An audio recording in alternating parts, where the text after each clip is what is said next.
Well, welcome back to another episode of Redbird Rundown. I'm your host, Josh Jacobs, site expert over at Redbird Rants, and I'm joined today. I'm very excited to be joined by Victor Scott II, an outfielder within the Cardinals organization. If you haven't heard of Victor already, you're going to be hearing of his name a lot over the next few months and years. Victor is drafted in the 5th round of the 2022 MLB Draft and has already risen up to the AA level at Springfield. Across Peoria and Springfield this year, he's slashing 298, 372, 410 with a 782 OPS, 4 home runs, 12 doubles, 9 triples, 43 RBIs, 68 stolen bases, which I know we'll get into that as we go.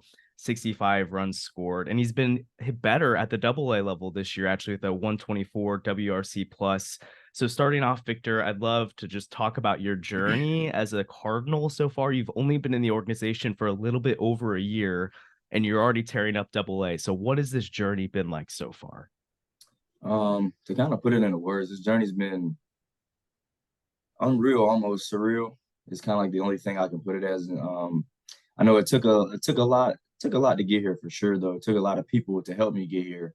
But to kind of put it all like in the pro ball, like well, especially coming from West Virginia, and getting drafted, that was an incredible feeling. I had my girlfriend there, my mom and my dad there at the time, so it was pretty cool to share that moment with them. Got drafted, and then like the next 3 days, they sent us to the complex in Palm Beach. So we practiced for about a week, and then hopped into games with Palm Beach. So that whole process was fun, kind of getting your first taste of pro ball, getting your feet wet. So that's pretty cool. So those guys who are now in that beginning of that journey, just I would just tell them that this part goes kind of fast, and then before you know it, you're gonna be back at home during the off season. But I know for me, the off season was like the biggest point of like work emphasis for me. So I went to a few camps, two camps in the off season, one in October and then one in December, and got with Russ Steinhorn, which is the hitting coordinator now, and then Daniel, which is he's like on the big league side now, and then um, looked a lot of like blast motion information, and kind of just took it from there. And then they gave me pieces to work on and how the swing should look and how it should feel and what my goal needs to be as a leadoff guy. So I kind of took that just on like as like a homework. It's like almost like they gave me homework as like I was at school. So I went back home and then just worked continuously on just trying to be that leadoff guy and to try to really, you know, work on my skills. So coming out of the off season, I then go to a step camp at the beginning or like in spring training. So it's like a group of guys who get there not when the big leaguers or not like the big league camp invitees go, but it's like a week after that.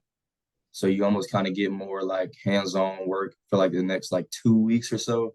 And then that's when everyone else comes into camp. So that was a pretty cool feeling. I've never seen like that, or I've seen that many people like in one setting, but that many like really, really good players in one setting, in one organization was pretty cool to see everybody running around in Cardinals uniforms, like with their pants on the practice field, playing games, playing inter squads, getting live ABs, doing work with like Cheo or Luddy.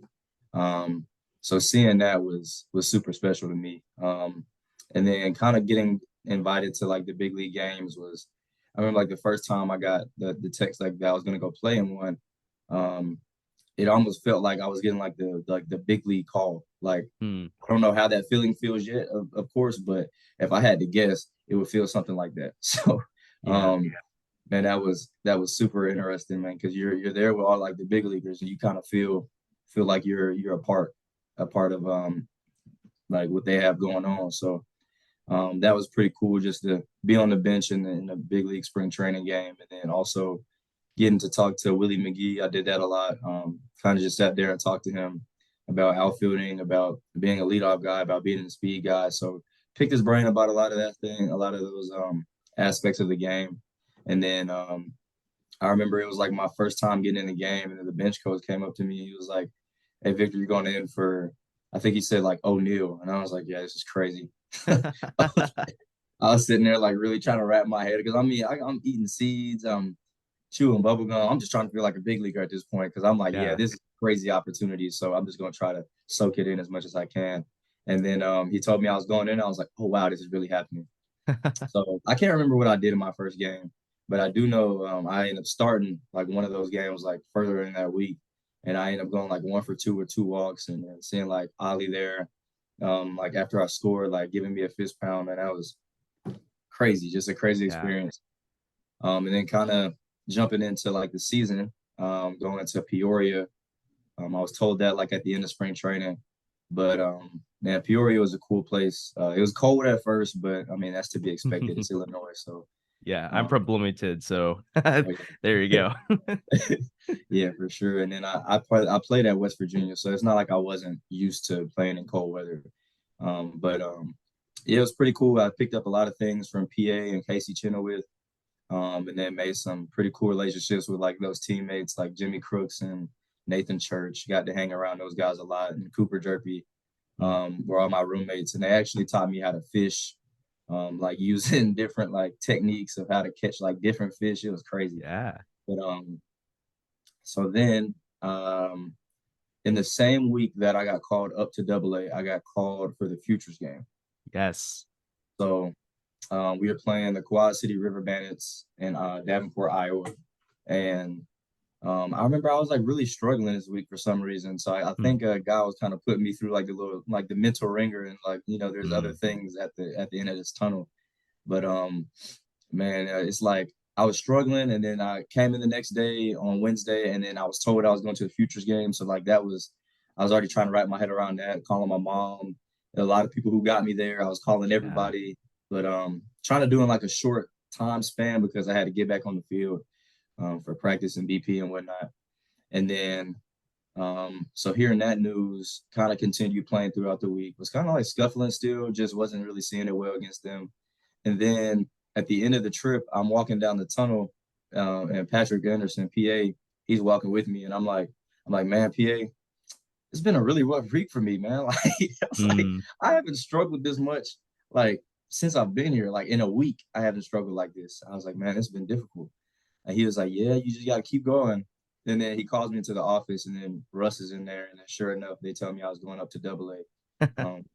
Next week. So we had like 2 days off, and then I flew to Missouri, Springfield, and then that's when we went to Arkansas to go play the Travelers. So that was my first Double A experience. Double A has been quite the experience. It's been fun, man. Seeing everybody compete at a high level is always kind of like what I imagined.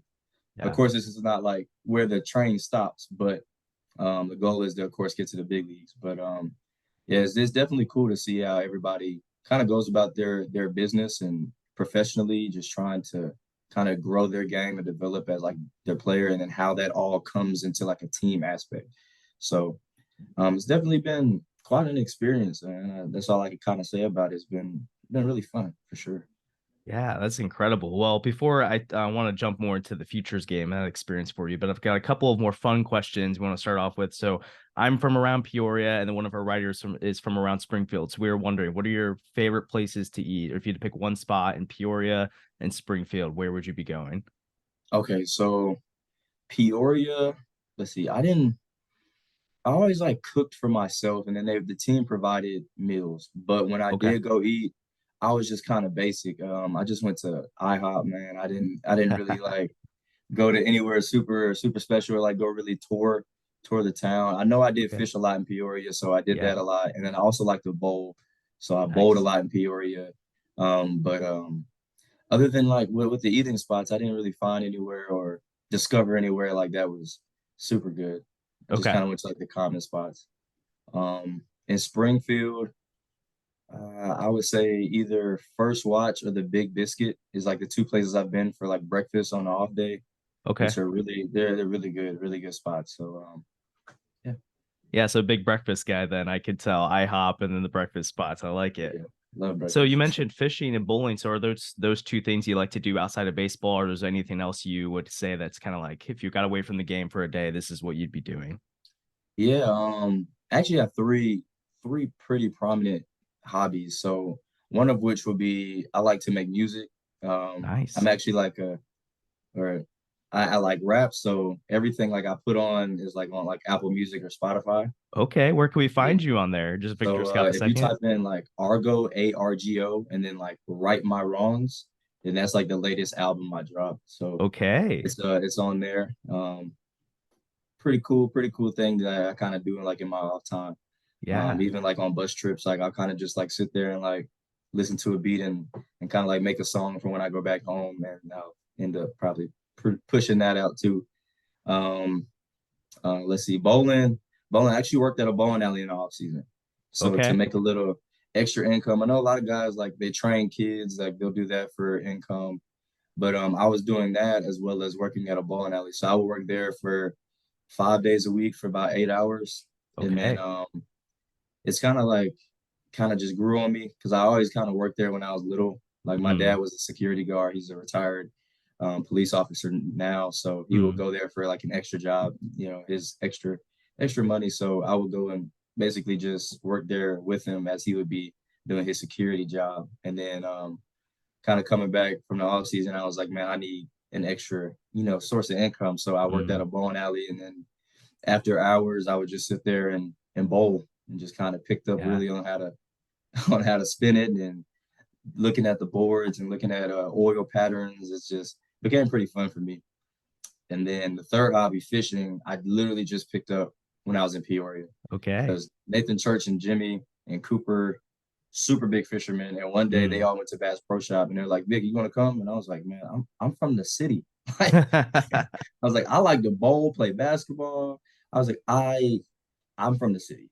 And they were like, man, come man, get a fishing pole, man. I was like, all right, I get a fishing pole. And then I ended up going out there, and then church was teaching me like different, like how to cast and not just cast it and reel it in quick, but like how to make the lure look real. So that became like pretty interesting to me. And then I started getting hooked onto it literally. So Yeah, it became pretty fun. that's awesome. All right, one more for you before we jump into more of the futures game stuff. Who are like some players that you watched or tried to emulate your game after growing up? So Andrew McCutcheon was like my biggest idol growing up, him and Starlin Yeah. Marte. So my dad, he's from Pittsburgh, Okay. and like that kind of like led me to be like a Pittsburgh Pirates fan, although I was like still like an Atlanta Braves fan. Hmm. But I always just watched Andrew McCutcheon because he was like their center fielder back in the day. So Yeah. I just sat there and just watched what he did every time he came on TV. And then I had like the chance to, I don't know if he knew who I was, but I was at like an all-star game when I was in high school. I think I was probably like in the 10th grade. And they were playing, Pittsburgh was playing the Braves. And I was able to like see him on the field in person. And I was like, man, like, I don't know if you know, but I really like the way you play. And I'm trying to be you when I grow up. So yeah, so those are two guys who I looked at a lot. Well, that's awesome. Those are two great players to be watching for sure. So you talked a little bit about the call and what it was like to hear that you're going to the futures game. What was that experience like being there and playing in the game? So to kind of put the futures game into words, it's a whole bunch of people, a whole bunch of super good players in one spot. Hmm. Like, and then there's 25,000 or 30,000 fans there. So I've never played in front of that many people, and I've never been around that many prospects. So it was kind of crazy to see how like different prospects interact with the media and like how they interact with fans and with signing things and autographing things. So it was just kind of cool to all take in. I was just trying to be as kind of mindful in that moment as possible, just try to take pictures and just kind of being there in that moment because I knew as soon as I got on that plane back to Atlanta, I was going to be like, what in the world just happened? Yeah. Like, what just happened? So, I know we flew in and they had like a lot of festivities for us. Kind of like at the hotel where like Baseball America was there. Hmm. Podcast was there. I know like MLB like social media team was there. We had like photo shoots. They had like it all laid out, so they really made you feel like a superstar. And then plus other people walking around, and you're seeing like agents and advisors and Hmm. seeing just a whole bunch of different companies. Like it's just a lot going on. So, um, and then I also had the opportunity to be like a part in the Make a Wish Foundation. So Hmm. it was me, Ryan Bliss, and Kyron Paris who were able to go be a part of that. So I thought that was pretty special. Kind of being able to talk to those kids and kind of figuring out like their situations and how like they're overcoming their situations, Mm. which is always super good that they have like a strong mindset because it just tells you, maybe it's not as bad as it seems some days because other people could be in a worse situation than Mm. like we are. So um, I know and then the game was awesome. We got to the field, talking to like Harold Reynolds. I always mess up his last name. Reynolds. Um, talking to him where he was like kind of giving us a presentation, and then um, Raul Abanez, I want to say is Yeah. our coach, and then like seeing like Adrian Beltre, he was in there. Like King Griffey Jr. was there. So seeing like those guys like in the dugout and being able to like interact with them was amazing. And then kind of just seeing how every like prospect kind of held themselves within like the moment was pretty cool too. Because I know like with those moments it's a big thing. It's like it's a big deal. So kind of seeing how everybody composed themselves and maintain like their breath and kind of just went about their day as if it was like normal, although Mm. it's definitely a big circumstance. So I know like in the game I was told I was getting in for I was going to hit for Pete Crow Armstrong, which is, he just got moved up to the Cubs AAA team. But I was told I was getting in for him and I was going to hit for him. So I kind of just like I was just sitting there chilling at first, and it was like the fifth inning, and then I was like, all right, I need to get going because I'm about to get in the game, and I don't want it to feel like I'm rushed or anything. I'm Mm. trying to make this as normal as possible. So like I never really like turned around and like looked into the stands because I was just like I need to be like tunnel vision on the goal at hand. Yeah. And then I remember facing a guy from the Twins, threw me a, I think he threw me a changeup to start it off, and then he went like threw me a fastball. That's the pitch I hit. And then I told myself I was like, the only way I'm going to make a stamp on who my name is by stealing, if not one but two bases. That's the only way I'm going to do it. So Mm. um, definitely with God's gift, I had the ability to steal two bases to kind of make a name for myself in the essence in front of that type of crowd. So that Yeah. was pretty cool. That is incredible. So one of your Springfield teammates, Tink Hence, was also at the game. Could you tell us a little bit about Tink as a pitcher and what makes him so special? Yeah, that dude is electric, man. Yeah. That's like the one word I can kind of put Tink in is just he's a really electric pitcher. He had like three plus real pitches Mm. that he's attacking hitters with and he's controlling his own with. So when you have that, it's just you already throw really hard. So 96 to 8, 9. When you throw that hard already, and then you have like two other pitches that you're throwing off of that are really good too, it makes it hard. It makes it really difficult for a hitter to hit. So I would just say if I was the hitter, I would just say shorten up because he's got some good stuff. But outside of baseball, he's a really good person, man. We me and him actually have a pretty good connection because we'll go downstairs at this apartment or yeah, these apartment complex. They have like a basketball gym in there, and we'll just go shoot around Mm. for hours for some reason. Don't ask me why we do it, but we just go shoot around in our off time sometimes. So just being with him, and then we were at Peoria, we were fishing together. So kind of like developing like that relationship has been pretty cool with that guy, man. He's an awesome dude.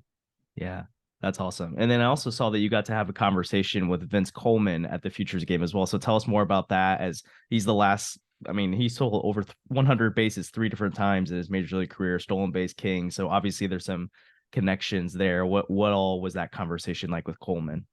Right. So it was the night before the Futures game, and it was like at like midnight. Mm. And then one of my a guy in my agency, Paul, he texted me and said, "Hey, Vince Coleman's down here. You want to talk to him?" I hopped out of bed so fast I can't even tell you what the time was on that. But I know I was downstairs in like the next 2 minutes because I was like, this is an opportunity that cannot be passed up upon. Like this guy's got so much information, so many things, like especially being in the Cardinals organization too.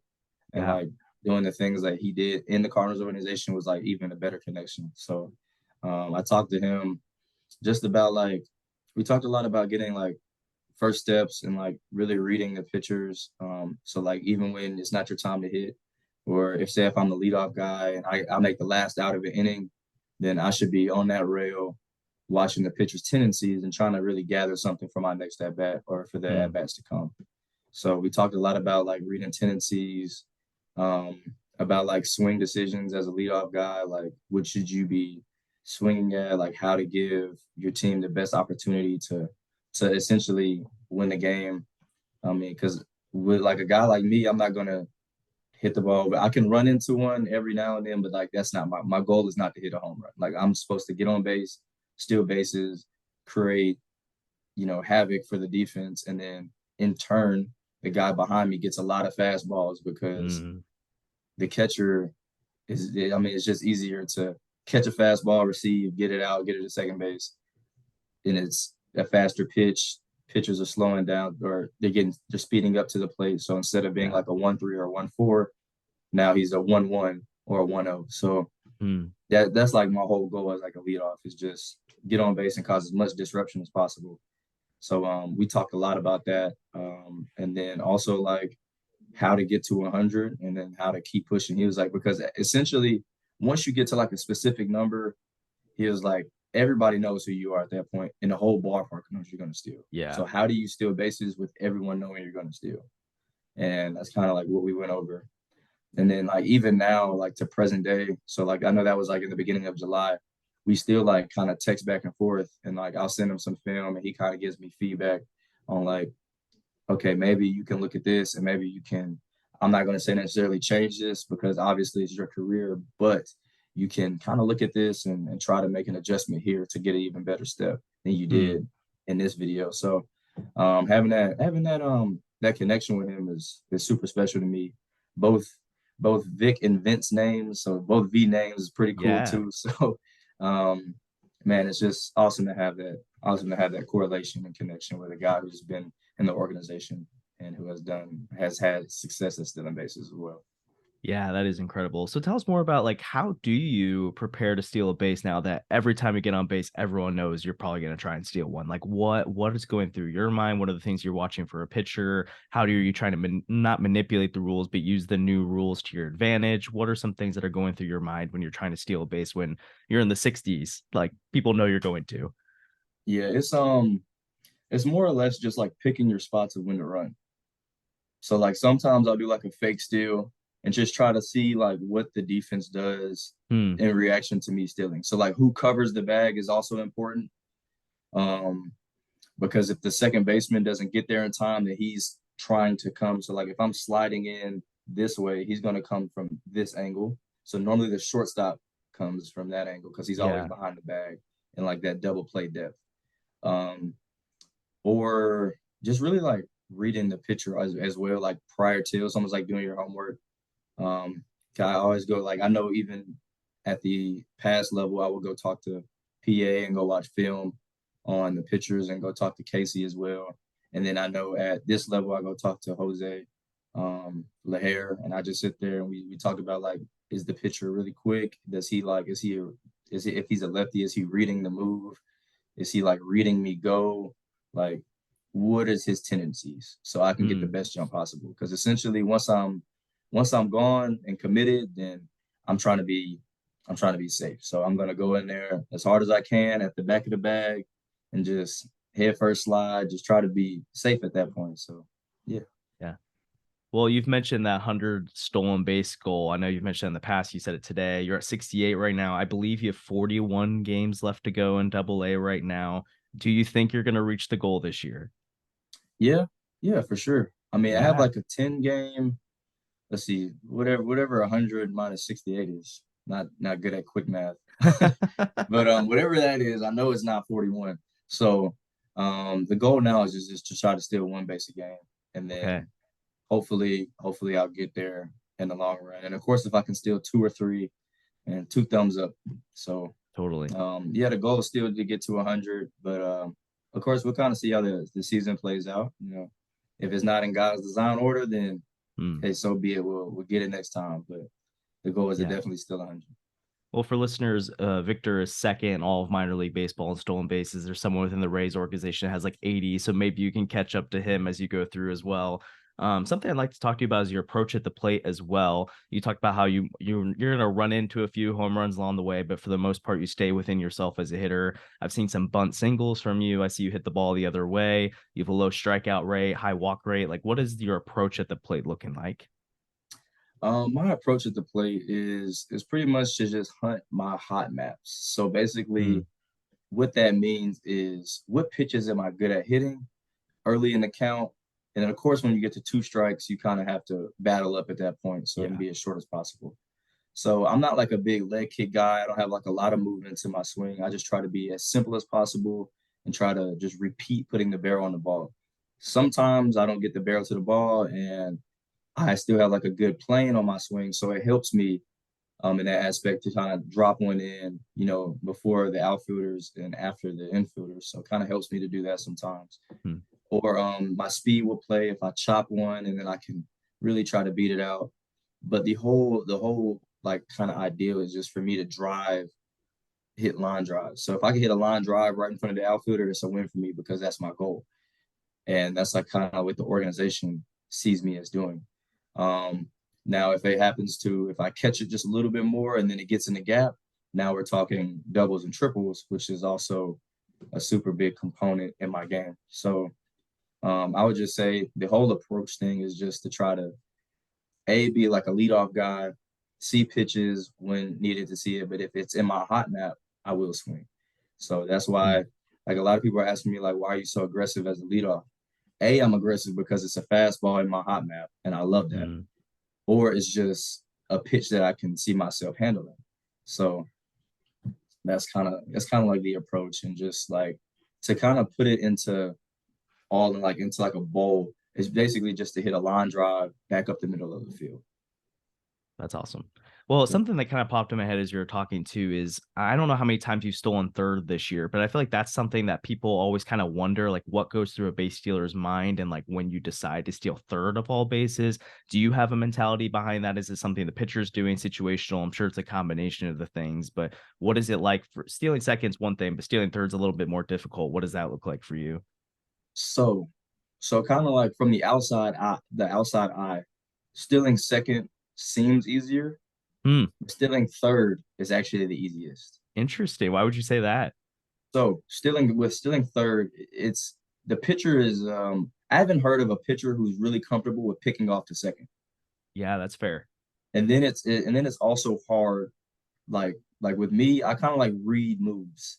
So like Mm, as you're picking up your foot, like I can tell if you're gonna like inside move where you'll pick it up and then kind of like place that foot over the rubber and then try to get me that way, or you'll do a turn. Because hmm, normally you do some or pitchers kind of do something different. So a lot of pitchers are like creature of habits. So like hmm. they'll not necessarily like kind of repeat their movements, or sorry, they'll repeat their movements, and then if they don't repeat their movements, something weird is going on. Yeah.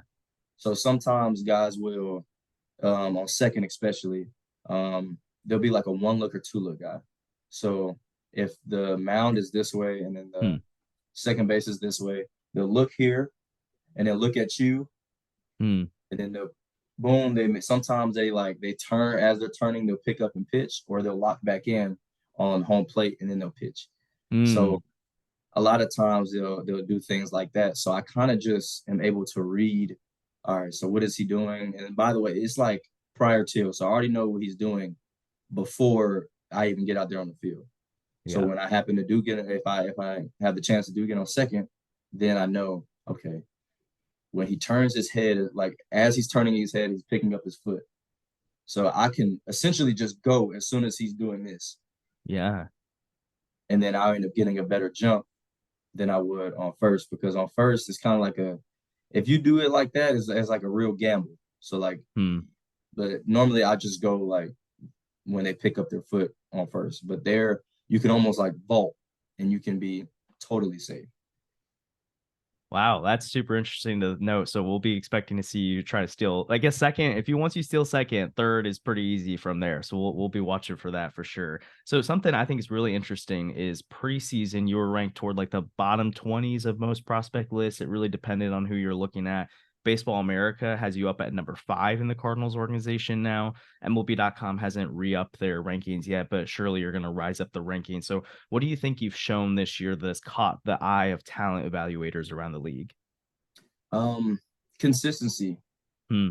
It's I would definitely say it's like hard to be consistent throughout like a long season, especially for someone who just came from college. Yeah. But with like the kind of like with like my mind and like the mentality behind it is just like take it day by day. So I'm not Mm. looking at it by months because months turns it makes it seem really, really long. So I kind of just Mm. take everything day by day and just try to get the most out of each day. So rather that be like having a conversation, like not even like on the baseball side, but like rather that mean like having a conversation with someone who I don't normally talk to, or rather that be like doing something different in the cage, or having a conversation with the hitting coordinator, or not the hitting coordinator, but the hitting coach.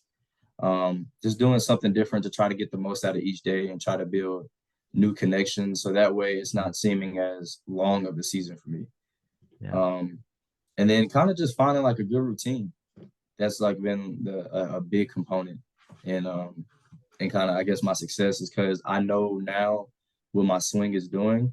Because I mean all the work that I put in the off season with like the hitting coordinators and my hitting coach at home, um, and even my bunting coach at home, I put in Mm. a ton of work. So I think I should know it like what I'm doing for the most part. Of course, there's still more development to be had, but for the most part, I do know like what I'm doing in that aspect. So just kind of having like a routine that I can go by every day to kind of make the days kind of flow by instead of it being like a rocky day where it's just like, man, this day is just taking forever. So Yeah. Well, speaking of your development, you talked earlier about how you're not necessarily looking to run in or to hit some home runs or do stuff like that. Is there anything you're looking to add to your game as a player as you're progressing through the levels, or are you more focused on just getting really good at what you're good at and being the best version of who you are right now? right, so it's kind of like that's a good question. Is you're trying to be like the best person or the best player that you are right now. So you're trying to still develop who you are, but you do as you kind of progress want to add different elements to your game that haven't been there before. So that Yeah. kind of makes your push just a little bit greater. Um, but I know like one thing I really want to work on when I go back home is like the strength at contact. Mm. So like how well am I powering through balls? Um, and then kind of like I know like how to do that because I was working on that a lot in Peoria with Casey Chenoweth.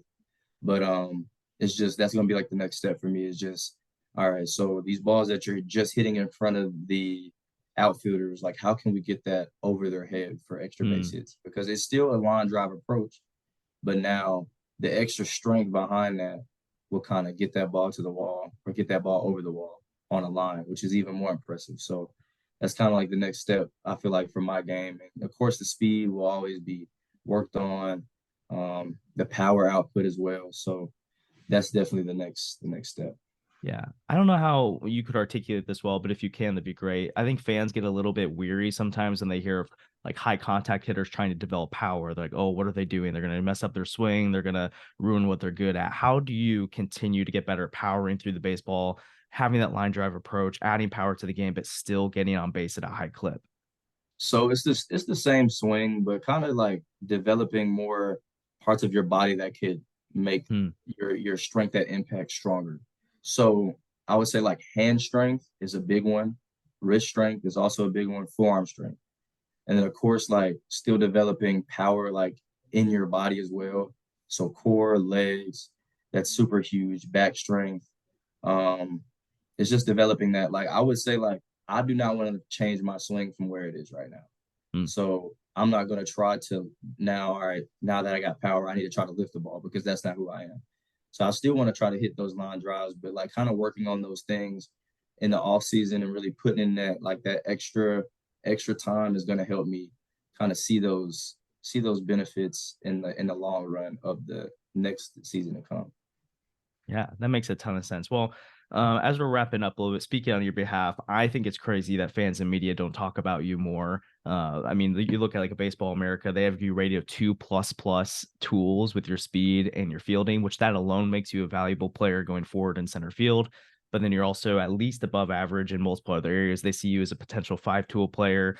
What is it about your game that you think will help, like the Cardinals, for example, at the big league level in the future? How do you see yourself helping teams win games as you progress in your career?